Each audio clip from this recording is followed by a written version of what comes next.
At my birthday dinner, my mom raised her glass. Then she spoke loud enough for the whole table. We all agreed Janice should sell her house. Give the money to Jennifer's baby fund. She needs it more. My cousins clapped. My father smiled. My sister dabbed fake tears with a napkin. I didn't argue. I didn't scream. I simply raised my own glass. Then I unlocked my phone. And I read a fresh email from my bank. The words made every fork hit China at once. $2,400,000. That was my reality. And they wanted my house. My name is Janice Hayes. This is the story of how I finally stopped playing their game. Sometimes silence is louder than rage. In my family, I'm the older daughter. The responsible one. The steady one. The one who was told to be perfect. Straight A's weren't optional. They were expected. College scholarships, 2 jobs, nights studying until dawn. I lived on ramen and black coffee. Every penny I saved felt like oxygen. While Jennifer? She stumbled from one part-time job to another. She quit classes, dropped out of college. She spent nights out, mornings hungover, and somehow always forgiven. Golden child. Miracle baby. Untouchable. Me? I was praised only when useful. Then quickly forgotten when Jennifer cried louder. At 25, I bought my first apartment. Mom told everyone it felt cold. At 30, I bought my dream house. She called it too big for one person. Jennifer? She failed upward. Quit after 1 semester, praised for finding herself. Switched jobs 17 times. Applauded for trying. Moved back home, and they called her resilient. No matter how I bled, she shone brighter in their eyes. Holidays were the worst. Don't wait too long, Janice. Your eggs aren't getting younger. Money won't keep you warm at night. That last one came from Dad. It carved a wound that never healed. Because money had kept me alive. Money had been the reason I could eat, study, survive. While Jennifer ate dinners charged to Dad's card. She wore new clothes every season. And I recycled the same coat for 5 winters. Every success I earned was treated like a fluke. Every failure of hers was treated like fate. That night at my birthday table, nothing had changed. I was still the selfish one. The woman with too much. The one expected to sacrifice again. But inside me, something snapped. This time, I wasn't going to fold. After that night, the silence inside me grew louder. I stopped chasing their approval. But deep down, I still carried the wound. Because it's not easy to unlearn neglect. I kept working. 12-hour days at the firm. Numbers, spreadsheets, deadlines, they were predictable. Unlike family, they followed rules. At least with money, effort meant results. So I poured myself into it. Promotions came, one after another. My colleagues clapped, my boss smiled. But when the applause ended, loneliness stayed. No one at home to ask how my day was. No one to say I'm proud of you. Jennifer never missed a chance to remind me. You'll die alone in that house, she sneered once. I laughed, but it cut deep. Because part of me feared she was right. Nights felt endless in that too big house. I'd sit on the couch with takeout, wine half finished, scrolling through social media like a ghost. Birth announcements, wedding photos, family vacations. And me, silence, the forgotten daughter, the successful mistake. Sometimes I wondered if I was cursed. If no matter how hard I worked, it would never matter. Because in my family's eyes, Jennifer's failures weighed more than my triumphs. Every time she stumbled, I was expected to catch her. Every time I soared, they clipped my wings. Still, I didn't stop. I couldn't stop. If I slowed down, the emptiness swallowed me whole. So I kept building. Paycheck after paycheck. Bonus after bonus. I studied markets, built portfolios, diversified. My worth on paper climbed into the millions. But worth in their eyes? 0. At dinners, I was the background character. Conversations circled Jennifer's pregnancy, Jennifer's struggles, Jennifer's bravery. I could have cured cancer. They'd still ask if I was dating anyone. Once Aunt Linda leaned close, whispering, "Don't you ever want to be normal? Normal." As if mediocrity was better than independence. As if my ambition was a disease. I smiled, swallowed the words burning my tongue, and went back to cleaning dishes while Jennifer napped on the couch. Years passed like that. I learned patience, the art of biting my tongue. I let them underestimate me, dismiss me, call me cold. Because somewhere inside I was waiting. Waiting for the moment I could stand tall. Waiting for the day they'd see. Not because I needed their validation, but because I wanted proof. Proof that surviving their neglect hadn't been for nothing.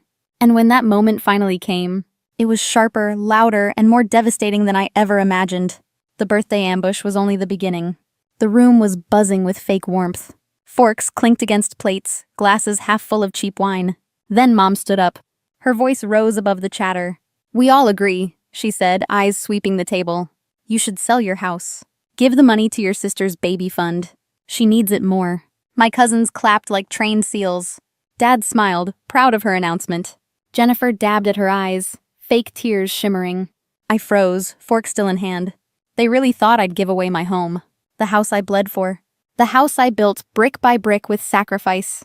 Jennifer leaned in, voice trembling. "That's so generous, Janice. I knew you'd come through." Her words were daggers dipped in sugar. Something inside me snapped, but not loud, not messy, cold. I raised my wine glass slowly, took a sip, savoring the pause, then reached for my phone. "You want me to sell my house?" My voice was steady, even amused. "Yes," Mom said firmly. "Family takes care of family. Family takes care of family," I repeated softly. "That's nice." My thumb hovered over the screen. "Let me show you something." I opened the email from my bank. Earlier today, it had been routine. Now it was a weapon. "Dear Ms. Hayes," I read aloud. "We are pleased to inform you." The room quieted, every eye on me. "Your total assets under management have exceeded $2.4 million. I let the words linger. Every fork dropped. Every smile vanished. Jennifer's mouth hung open. Brandon tried to do math in his head. Mom went pale. Dad blinked like he'd misheard. "That's what I'm worth. Not counting this house." I set my phone down deliberately. "You want me to sell my $400,000 home? And hand over scraps while I sit on millions?" Silence. Heavy. Uncomfortable. Stephanie squeaked. "Over $2 million? How?" "I worked. I saved. I invested. While you all mocked my choices." I laughed, bitter and sharp. "You think I don't know struggle? I starved on rice and beans. I wore the same coat 5 winters. While Jennifer used Dad's card at restaurants." Jennifer's voice shook. "You don't understand. I'm struggling now."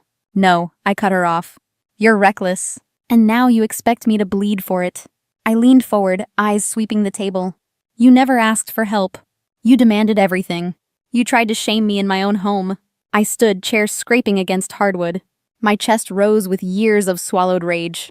Their eyes avoided mine, full of guilt, full of fear. "This party is over. Get out." I didn't shout. I didn't beg. I just ended it.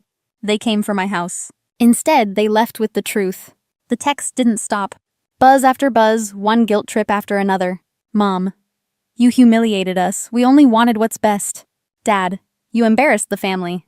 "Jennifer, I hope you choke on your money." I stared at the screen, almost laughing. This was their idea of love. Stephanie chimed in about Uncle Ray. Tyler accused me of being selfish. Aunt Carol said pride comes before a fall. I set the phone down. For the first time, silence felt like armor. But then came Brandon. A certified letter, a lawyer's name, threatening to sue me for promises unfulfilled. I laughed out loud in my office. My attorney, Michelle, nearly cackled when I forwarded it. "This isn't worth the paper it's printed on," she said. Empty threats from desperate people. Still, it showed me just how far they'd go. Not just guilt, not just pressure. Now, manipulation with legal stationery. I refused to flinch. The family group chat, though, I forgot to leave it. My cousin Tyler's girlfriend Hannah DM'd me later. "Honestly, I think they're unreasonable. Not everyone sees you as the villain." That one message felt like oxygen. At least someone had seen the truth. Then Mom showed up on my porch. Hair disheveled, makeup streaked, voice shaking. "Janice, please, we can fix this. We'll buy you a car. I cut her off. "I don't want a guilt gift. I don't want a panic purchase. I wanted respect, Mom. And you chose Jennifer's tears over my years." Her eyes filled again. "You'll regret this when you're alone." I stepped back.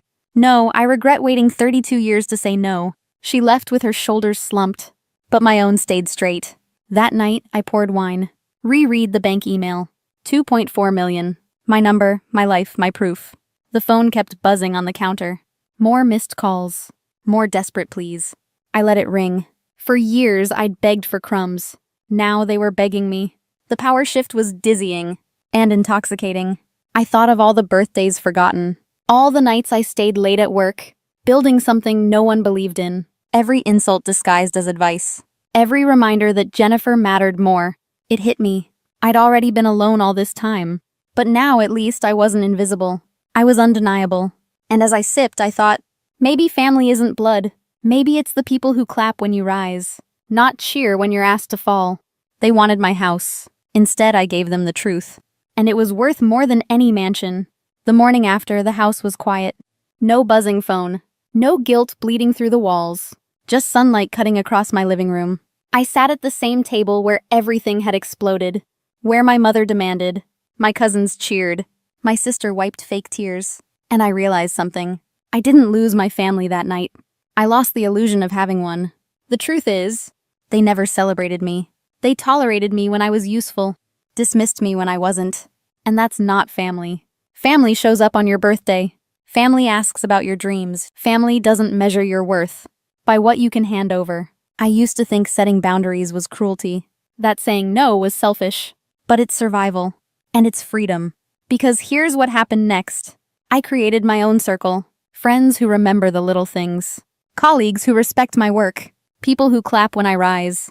Neighbors who check in unasked.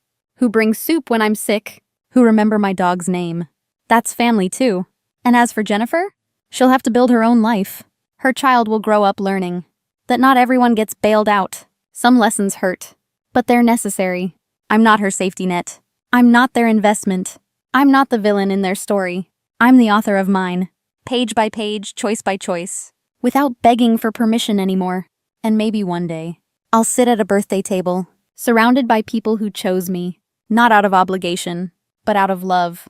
We'll pass cake and laughter. No one counting favors. No one keeping score. So if you've ever felt invisible, if you've been told you're selfish for protecting what you earned, you're not alone. Have you ever faced something like this? Tell me in the comments. Sometimes the greatest inheritance isn't money. It's the strength to finally walk away before saying goodbye. If this story touched your heart, please give it a like and share it with someone who needs to hear this today. Don't forget to subscribe for more true family betrayal stories that reminds us we are stronger than we think.